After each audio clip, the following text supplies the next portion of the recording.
प्रणाम। मैं जदवंशी। 1 मई मजदूर दिवस। श्रमिकों में असंतोष होना चिंताजनक। सोचिए कामगार पलायन क्यों कर रहे हैं। कहने को तो आज 1 मई मजदूरों के सम्मान और उनके योगदान को याद करने का दिन है, किंतु राष्ट्र का विकास करने वाले मजदूरों की स्थिति आज भी बहुत अच्छी नहीं है। यह बहुत चिंता की बात है कि उनको अपनी मांगों, विशेषकर वेतन वृद्धि के लिए आंदोलन करना पड़ता है और सब्र का बांध टूटने पर हिंसा का सहारा लेना पड़ता है। वे मजबूरी बस तोड़फोड़, चक्का जाम, आगजनी या पुलिस से टकराव जैसी हिंसात्मक गतिविधियों में शामिल हो जाते हैं। यह याद रखना चाहिए कि सब्र का बांध कोई एक दो दिन में नहीं टूटता है, यह लंबे समय तक बर्दाश्त करने के बाद ही टूटता है, जिसके लिए ठेकेदारों का शोषण, सुविधाओं की कमी, काम के घंटे का अधिक होना, कम मजदूरी और बेलगाम बढ़ती महंगाई की मार प्रमुख रूप से जिम्मेदार है। 13 अप्रैल की ही बात है। नोएडा की घटना ने हमें सोचने पर विवश करती है कि श्रमिकों का वेतन आखिर इतना कम क्यों है कि वे सम्मानजनक जीवन भी नहीं जी सकते। आज का यही सच है कि श्रमिकों को तय मानकों के अनुसार ठेकेदार भुगतान नहीं करते और ओवर टाइम का पैसा देने से कतराते हैं। श्रमिकों के लिए जरूरी सुविधाओं की कोई बात नहीं करता। देश के सभी राज्यों में श्रमिकों के लिए असमान मजदूरी दर असंतोष का जन्म देती है। ऐसे में स्वाभाविक है कि वे अन्य राज्यों से अपनी मजदूरी की तुलना करते हैं और जब उन्हें पता चलता है कि उनकी मजदूरी से पेट पालना भी मुश्किल है, तो वे पहले विरोध करते हैं और फिर प्रदर्शन करने को मजबूर होते हैं। न्यूनतम मजदूरी में वृद्धि का असर स्पष्ट रूप से उद्यमियों पर पड़ता है। उत्तर प्रदेश सरकार द्वारा न्यूनतम मजदूरी में की गई 21% वृद्धि की घोषणा के बाद उद्यमियों का तर्क है कि टैरिफ, ईरान युद्ध और अब न्यूनतम मजदूरी में वृद्धि की मार से कई सूक्ष्म, लघु और मध्यम उद्योगों के सामने आर्थिक संकट खड़ा हो जाएगा और संभव है कि कईयों को बंद करना पड़ सकता है। इसका भी विपरीत प्रभाव उपभोक्ताओं पर होगा। उत्पादन लागत बढ़ने से उत्पादों के दाम बढ़ जाएंगे।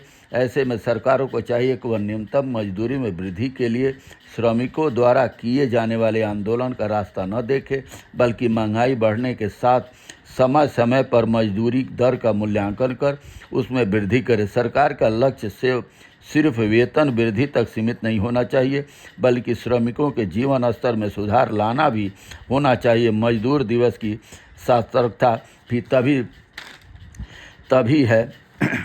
अभी दर्दनाक तस्वीरें गुजरात से आई। पिछले दिनों सूरज स्टेशन और हजारों प्रवासी मजदूर की भीड़, लंबी लाइनों, बेसहारा भरी भीड़ ट्रेनें की खबरें आई।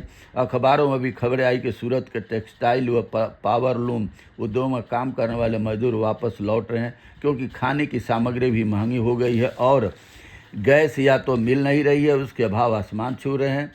South Gujarat chamber of commerce ने भी जिला प्रशासन से शिकायत की है कि घरेलू गैस की कमी से प्रवासी मजदूर बहुत परेशान हैं।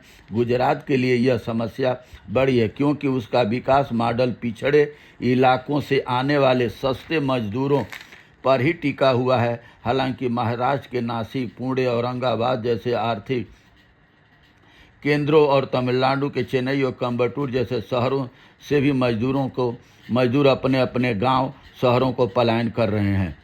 यहाँ दिल्ली, एनसीआर, नोएडा में इसी किस्म का एक अलग अध्याय लिखा जा चुका है।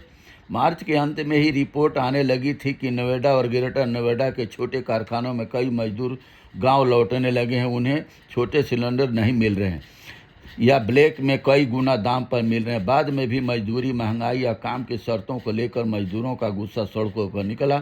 बात सिर्फ औद्योगिक मजदूरों पर ही नहीं रुकती। नोएडा में घरों में काम करने वाली महिलाओं ने भी जिस अंदाज में प्रदर्शन किया, वह साफ दिखाता है कि उनके लिए भी जिंदगी चलाना मुश्किल हो गया है। जाहिर है कि आपूर्ति श्रृंखला का टूटना भले ही नीचे से शुरू हो, लेकिन उसका असर ऊपर तक जाता है। एक तरफ तमाम कारखानों के पास अब मजदूर नहीं है, दूसरी तरफ शहरी मध्यम वर्ग की लाइफलाइन मानी जाने वाली उनके घरों में काम करने वाली सहायक गायब हो रहे हैं। एक तरफ देखो तो यह एलपीजी की किल्लत नहीं, बल्कि शहरीकरण के भीतर छिपे अन्याय का पर्दाफाश है।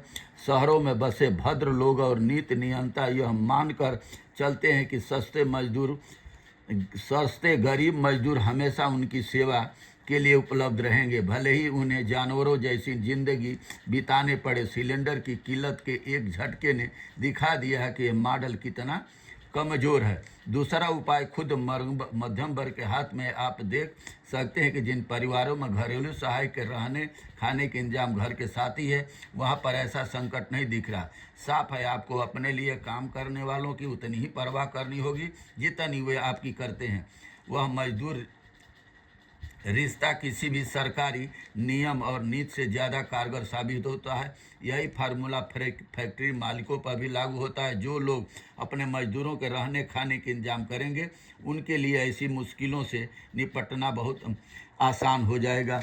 यहाँ पर सरकार भी हर काम, सरकारी संस्थाएं जितनी भी सब ठेके पर दे करके, बड़े बड़े अधिकारी IAS PCS जितने भी हैं ये सब सरकारी रहेंगे। बाकी जितनी भी काम करने वाले 4 क्लास 3 क्लास ड्राइवर हो, चपरासी हो, सफाई वाला हो, मजदूर हो, जो भी बार्क है, क्लर्क हो, ये सारे इनको ठेके पर चाहिए। अब उनका शोषण तनख्वाह है 10,000 15,000।